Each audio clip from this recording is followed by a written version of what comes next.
Welcome to the Tewanee Joseph Show. I'm here with Councillor Wilson Williams, spokesperson and councillor for the Squamish Nation. Welcome, Wilson. Thank you. Thanks for having me. You know, it's been quite some time since we talked last, but over the last year, there's been a lot of work happening on major events that will be coming to Vancouver. We know that FIFA World Cup is coming, the Juno Awards are coming, but also the Great Cup and Invictus Games. So the nations have been quite involved from, our discussion. Tell us a little bit, how the bid for the Invictus Games, because that's in February, that's coming to Vancouver and Whistler. But I think there was a lot of engagement, involvement from Musqueam, Squamish, and Tsleil-Waututh in that process. And how did that process work? Yeah. First off, it's very exciting times here in Vancouver, and with all these events, international events being hosted here in the city of Vancouver. And, to just to highlight a little bit about the Invictus Games, very exciting, and the host nations, which, the games are first of its kind of a hybrid games with some winter sports involved. So therefore, some of the games is not only hosted in Vancouver, it's in Whistler as well. So we have the 4 host First Nations reunited since the 2010 Olympics. And, we got the Musqueam, Squamish, Tsleil-Waututh, and Tsleil-Waututh people coming together to be a part of this, the games in a meaningful way. And it's been quite a couple years of planning, and I've had the honor and fortune to be involved from pretty much day one, right from the pitch bid in London a couple of years ago. And, but the openness, not only from the Invictus Games Foundation, but from the Duke, Prince Harry as well, and his wife, Megan. They've been very open to learning, and it was about a year and a half ago or 2 years ago, under 2 years,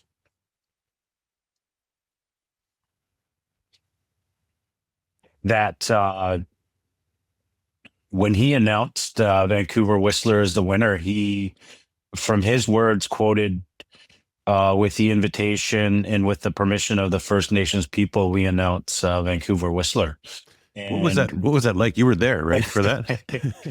No, I wasn't. I wasn't there for the Hague Games in the Netherlands. I couldn't make it at that time, but I was there in London as well. But I was just in Germany, in Dusseldorf, last year though, for those games, and it was fabulous. It was like no other experience I've ever had in regards to a games or a sporting event of this nature.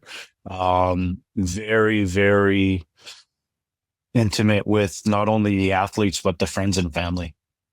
Absolutely. And I know that you went over there, and a big part of the work that you do, not only for the nation, but also, First Nations people, Indigenous peoples, was also sharing culture.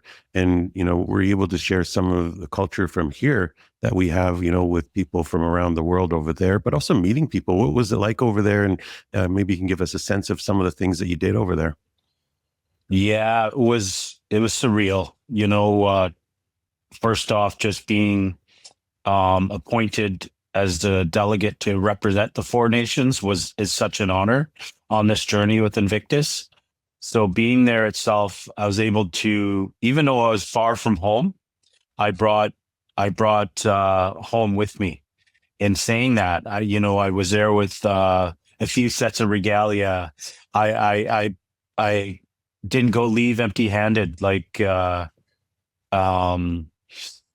we've always, in our teachings, don't leave empty-handed when you leave home, out of respect to the territories you're on. So, but in saying that as well, being appointed to speak in the Canada House, when we hosted a reception, the big reception we hosted, Prince Harry himself said he only wanted me to speak to do the opening while they were in attendance. And, the first thing I thought of is, what am I going to say? Yeah, for sure. Being away from home, it's kind of it's kind of like, okay, you're used to speaking in your territory or at least close to home, and there's that Indigenous connection there. But being there, being empowered as a delegation from the Four Host Nations, not only that, but for a delegation to represent Vancouver, Whistler, BC in Canada, and all the Indigenous people throughout Canada was my empowerment. And the teachings I carried just sort of came out. Was there a moment that kind of stands out from that particular trip? I mean, the games, the Invictus Games have been, traveling around the world. They were in Canada before, in Toronto, but the first time that it's going to be a hybrid games, coming to Vancouver and to Whistler. Is there a moment that kind of stood out in your trip overseas that kind of, made you think about, wow, once again, from Musqueam, Squamish, Tsleil-Waututh, and Litwa, being hosts to the world, and that's a big part of our culture. But is there a moment that stands out to you when you were overseas? Yeah, there is, a lot of healthy and positive empowerment and, some triggers in regards to the work I was involved with the 2010 games as well, working with protocol and working as a hosting leader at that time. So really it was, how are we going to bring this home and really, post how we hold that integrity as peoples. But at the same time, I was very excited because the world is going to see something they've never had before in regards to the Four Host Nations being a major part of the games leading up to and during, and then, the legacies thereafter. We've been walking the path with them. And I think that, around just seeing the closing ceremonies and seeing some medal ceremonies, and then watching some of the games as well, I see us as an integral part. I haven't had the fortune to see the sneak peek of the medals yet, but I know Levi Nelson has been doing a great job. And he told me the story when we went to Ottawa to speak a couple of weeks ago. But we're going to be a part of receptions, protocol, welcomings. We're going to be gifting. We're going to be everywhere that you can imagine during the games. Yeah, that's a big part of it. I think when we're hosting, our culture is always about kind of what we share, right? The teachings, from the ancestors, but also I think the protocols are something where it's always inviting, and I think that's a big part of the work in going overseas, and meeting, Duke Harry and Meghan Markle and others.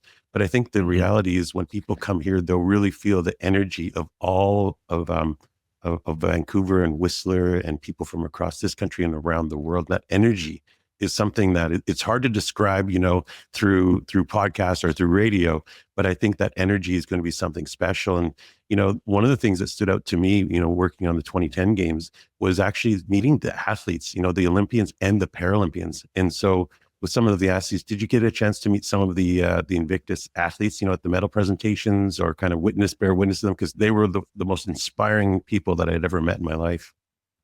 Oh, yes, I did.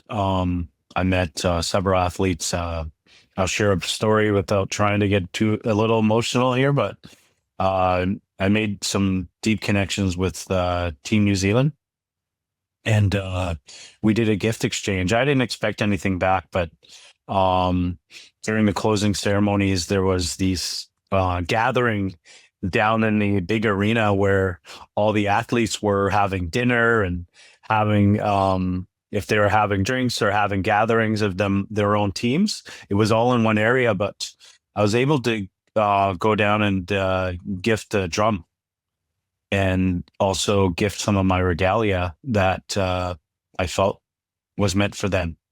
And I met up with their team captain, their flag bearer, their coaches, and some of the other athletes, and did a protocol ceremony there and explained, the drum is the heartbeat of our people, and shared a bit of a story there. And also shared I gifted a headband that I wore there for ceremony that I had. And it was meant for the captain, because he utilized his trip to go to Berlin to see his great grandfather that perished there in World War II.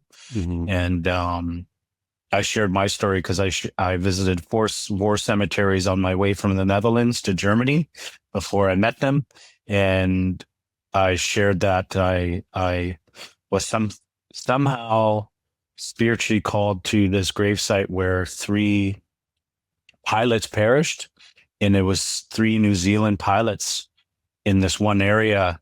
And I left tobacco and did a ceremony and shared a prayer. And I don't usually take pictures at cemeteries, and this is the only basically one I did take, and I shared it with them, and they deeply made a connection, and I think basically felt like family from there after, making that connection with them. And that's a bit of the gist of it. But being able to connect that way, where you're brought together through the power of sport, was moving. And to this day, I cherish the moment. And that's really the medicine that we all talk about so much in terms of sport and what it can do, but also, that connection to the New Zealand team, going back to the 2010 Olympics and Paralympic Games. I mean, Squamish Nation, we had a chance to host like their whole team, up in Squamish in our territory, and see them like with blankets, and we had a really close connection with them. So I'm really glad that you were able to make that connection there on Invictus Games, because it really is a special connection through sport that really does happen. What's up next in terms of Invictus, and, in terms of how you see things kind of playing out over the next few months? There's going to be a lot of things happening for Invictus, right? Yeah, there's a lot going on. We're under 4 months away, and the momentum is picking up. A lot of work to do as well.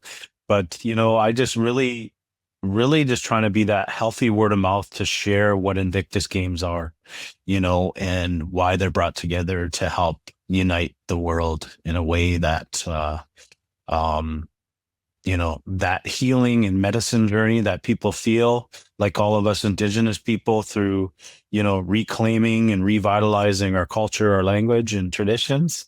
It's the same goes for, if you look at service workers or war veterans that come back from some kind of war or some kind of endangerment. There's these traumas as well, and they're on this healing path just like us. So there's that deep connection we have to the Invictus Games. But, when we come together, through my experience, our people are going to feel that deep connection that I felt. And I feel that the Invictus Games team here is doing a great job. But I think that our Indigenous people can come up to that level to make sure, and it's our duty to make sure we get our people there. And I do look forward to the opening ceremonies. I can't share too much about it, but the inclusivity, but not only that, the storytelling from an Indigenous lens is going to come to life in a very powerful and visual way. And very excited for that. Absolutely. Here with Wilson Williams, councillor, spokesperson for the Squamish Nation. We're talking about major marquee events coming to Vancouver, particularly Invictus Games, which come to Vancouver and Whistler in February. After the break, why don't we talk a little Grey Cup that's right around the corner? But for now, let's listen to some more Indigenous music right here on The Journey. Welcome back to the Tewanee Joseph Show. I'm here with councillor and spokesperson for the Squamish Nation, Wilson Williams. We're talking about major and marquee events coming to Vancouver over the next little while. But right around the corner is the Grey Cup 2024 coming to Vancouver. So Wilson, what's happening with the Grey Cup? I know there's so many events. We talked about Invictus Games before the break, but Grey Cup is right around the corner. Yeah, I have my fingers crossed every day, just praying and just have the spirits and God's talk to us that the BC Lions make the Grey Cup. And as we are the hosts and been waiting for many years to host the Grey Cup again, and the momentum, not just me personally, regardless, it's a marquee Canadian event that I think that a lot of more Indigenous people are a part of, because they're included, and it's been quite a journey just to leading up to this point. But I really got to praise the BC Lions and the CFL for what they've done and brought to the city of Vancouver so far. And we haven't even hit November yet, but once that curtain falls in November, it's all about the Grey Cup 2024. 2024, it is around the corner. And the Grey Cup, in particular, the CFL over the years, it's played a big part in our communities, particularly here, with the BC Lions. I used to go to games, at Empire Stadium back in the day. We've gone to games at BC Place. And also so many of our community members go to BC Lions game and support the BC Lions, but also the CFL. I mean, it is the oldest, kind of sport here, but pretty much in North America. It's been around for such a long time. But also, it doesn't matter where you go to, where there are teams, whether it's Winnipeg, Saskatchewan, Calgary, Toronto, and such. Everybody supports it. It's really community driven. And the Grey Cup, not only the Grey Cup itself here in Vancouver, but the festivities that are happening around the Grey Cup in terms of inclusion. What are some of the things that you see happening, developing around the Grey Cup in terms of Musqueam, Squamish, and Tsleil-Waututh nations? Yeah, I got to say that, CFL has that deep history, but there is always that disconnection with the Indigenous peoples, and no blame to the CFL or the powers that be. I think it's more in this time of reconciliation throughout Canada. We've become part of this heritage sport now. And it's, I look at BC Lions, and I'm not biased here because they were the ones that took truth and reconciliation by the horns, and brought it to the CFL and brought the orange shirt movement as part of the, jerseys that they wore pre-game. So these kind of movements, we feel a part of it. And I really feel that we're on the next level of, becoming more fans. There's a demographic of Indigenous people. We always been there and always been a part of sport, and we're very passionate about it. But I feel like, for this Grey Cup this year, there's such good momentum, but the host nations are involved. And I got to praise the BC Lions once again, and Pavco and the team that at BC Place for opening the doors and, being a part of not only the Grey Cup itself, but the festivities leading up. And, there's, VIP receptions, there's dinners, there's these Hall of Fame events happening, and we're included. We're a part of it. We get to be behind the doors in these rooms to not only just be there, but meet the athletes, meet some Hall of Famers. And I think that's when you talk about heritage sport, where this loyalty lies with teams and communities, everyone unites. It's the power of sport that brings us together, and we share those commonalities that build friendships. And I think we're part of that.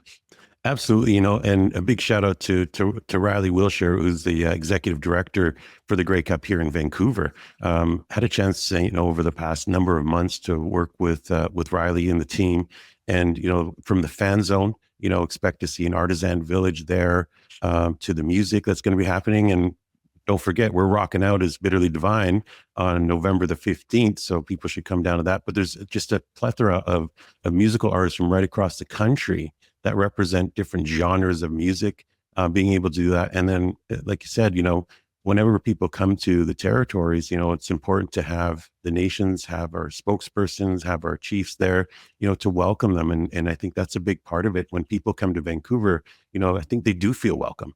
It's one of those things, and they should, because of all the work that's been happening. And, with the BC Lions, with Orange Shirt Day, but also just the inclusion that they've been doing over the past number of years, I think has been incredible. But also, once again, a blueprint for here in Vancouver with Musqueam, Squamish, and Tsleil-Waututh, been up in Whistler for a little while.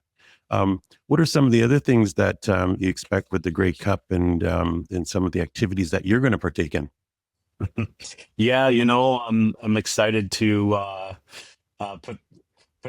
dust my guitar off and play with our band, Bitterly Divine, at the Friday night show before the Grey Cup, and enlighten the audience with our music. And I think I'm very excited for that personally.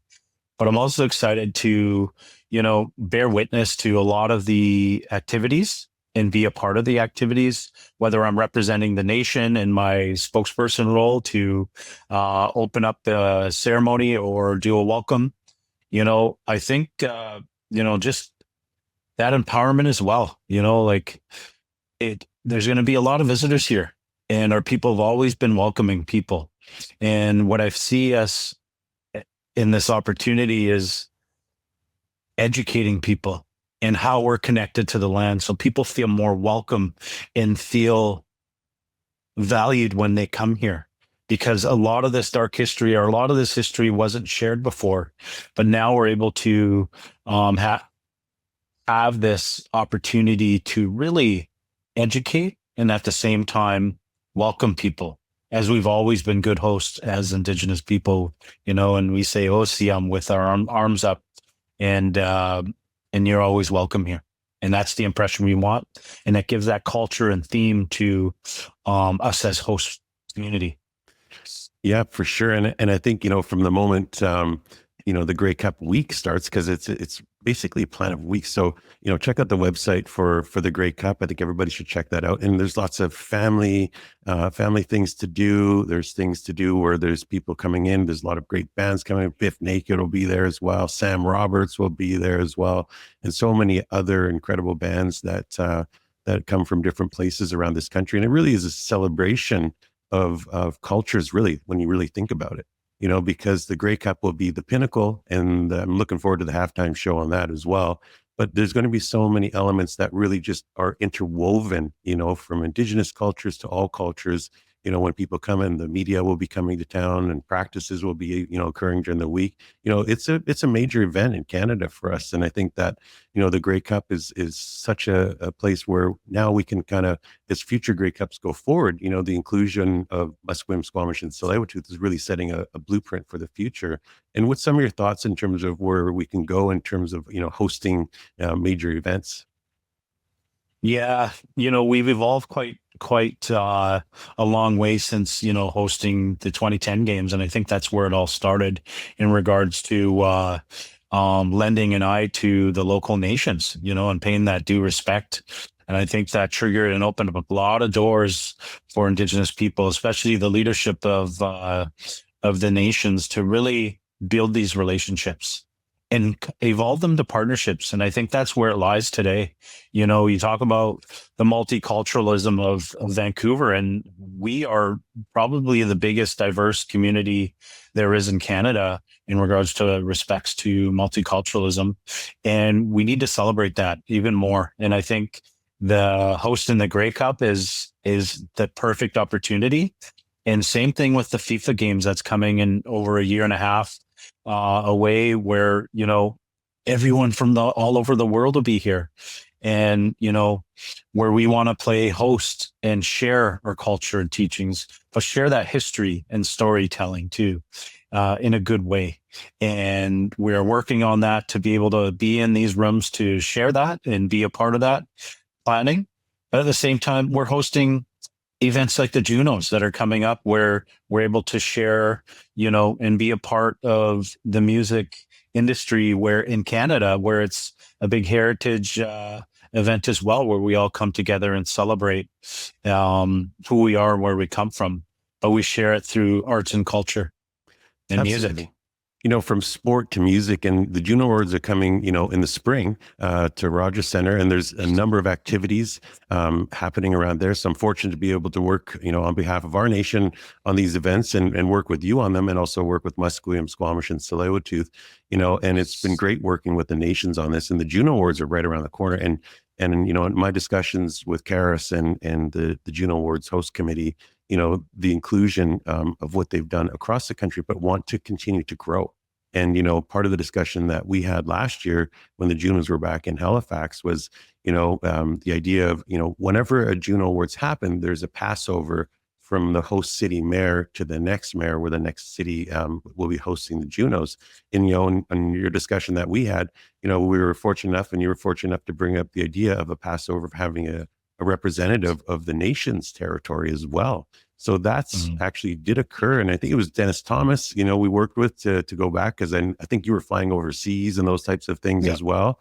But Dennis was able to go back. They said it was an incredible experience, but also at the same time now, when they come to Vancouver in the spring, it's going to be one of those things. I think last Junos they had the most Indigenous artists nominated, in the Juno Awards in its history, and it's continuing to grow. And what's some of your insights into the Juno Awards and some of the things that might be happening, leading up to it?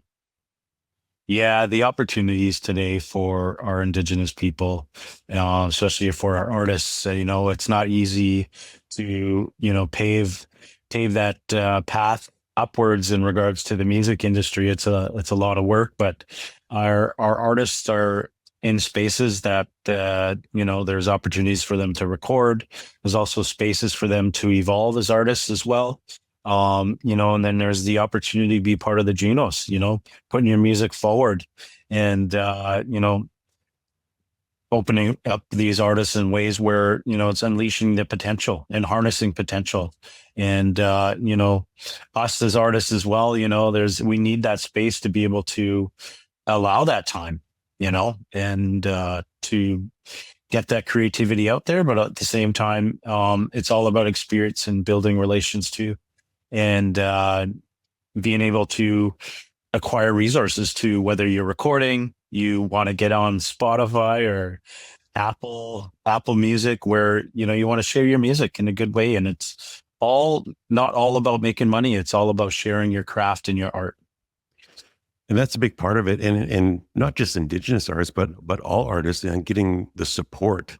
And I'm glad to see there's been some movements here in British Columbia in terms of supporting artists as they develop, whether it's, producing their own music, getting their music out in terms of distribution, those types of things. And I think, it's one of the things that we've seen, traveling across the country, playing across the country and around the world, was, giving support to artists to help them grow and share their stories and get their stories out there, because it is a different world now. And people have to do a lot of their own work in those areas to be able to get their music out. But I think that, the Junos, certainly it's the pinnacle event in Canada.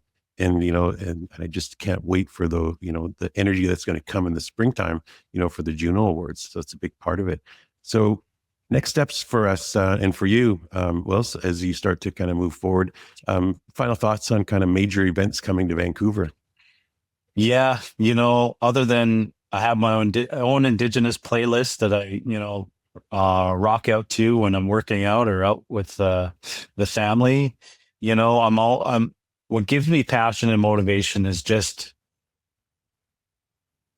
we're a part of this, and we are executing in due diligence, but we are creating meaningful relationships and partnerships that are going to go a long way in regards to the future, because, beyond the World Cup that's coming, and, we still have passion and desire to, host another Olympic Games, and in here in Vancouver or Whistler, wherever that may be.